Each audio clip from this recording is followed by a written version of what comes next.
എല്ലാവർക്കും പുതിയൊരു വീഡിയോയിലേക്ക് സ്വാഗതം. ഹലോ ഗൈസ്, അപ്പോൾ ഞങ്ങൾ മുമ്പ് ഒരിക്കൽ ഇതേപോലെ രണ്ട് ഗ്ലാസ് എടുത്ത് അതിൽ ഒന്നിൽ നോർമൽ വാട്ടറും ഒന്നിൽ സോൾട്ട് വാട്ടറും ഇട്ടതിന് ശേഷം മുട്ട ഇട്ട് നോക്കിയിട്ടുണ്ടായിരുന്നു. അപ്പോൾ സമയത്ത് രണ്ടിലും മുട്ട താഴ്ന്നായിരുന്നു കിടക്കുന്നുണ്ടായിരുന്നു. അപ്പോൾ അതൊന്നും കൂടി ചെയ്ത് നോക്കാന്ന് പറഞ്ഞിട്ടാണ്. അപ്പോൾ അതിനായിട്ട് ഞങ്ങൾ 2 ഗ്ലാസ് എടുത്തിട്ടുണ്ട്. അപ്പോൾ 2 ഗ്ലാസ്സിലും ഈക്വലായിട്ട് വെള്ളം ഒഴിച്ച് കൊടുക്കുന്നുണ്ട്. അപ്പോൾ മുമ്പൊരു ഷോർട്സ് ഞാൻ ഇതിൻ്റെ വീഡിയോ ചെയ്തിരുന്നു, പക്ഷെ അത് ഫ്ലോപ്പായിരുന്നു. അന്ന് അതിൽ സോൾട്ട് കുറഞ്ഞു പോയതായിരിക്കാം കാരണം എന്ന് പറഞ്ഞിട്ട് ഇപ്രാവശ്യം കുറച്ച് കൂടുതൽ ഞാൻ സോൾട്ട് അതിൽ ആഡ് ചെയ്ത് കൊടുക്കുന്നുണ്ട്. അപ്പം ഞങ്ങളുടെ വീഡിയോ ആദ്യമായിട്ട് നിങ്ങൾ കാണുന്നെങ്കിൽ ലൈക്ക് ചെയ്യാനും സബ്സ്ക്രൈബ് ചെയ്യാനും മറക്കല്ലേ. അപ്പോൾ വെള്ളത്തിൽ നന്നായിട്ട് ഉപ്പ് മിക്സ് ആയിട്ടുണ്ട്. അപ്പോൾ നോർമൽ വാട്ടറിലേക്ക് ആദ്യം നമ്മൾ മുട്ട ഇട്ട് കൊടുക്കുന്നുണ്ട്. അപ്പോൾ മുട്ട നോർമൽ വാട്ടറിൽ താഴ്ന്നു പോകുന്നുണ്ട്.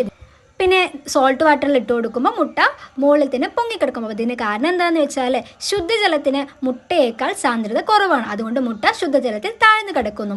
അതേപോലെ സോൾട്ട് വാട്ടറിന് മുട്ടയേക്കാൾ സാന്ദ്രത കൂടുതലാകുന്നു. ഉപ്പ് ചേർക്കുമ്പോൾ വെള്ളത്തിന് സാന്ദ്രത കൂടുന്നു. അപ്പോൾ ഉപ്പ് വെള്ളത്തിൽ മുട്ട പൊങ്ങിക്കിടക്കുന്നു. അപ്പോൾ മറ്റൊരു വീഡിയോയിലൂടെ വീണ്ടും കാണാം. Thank you for watching.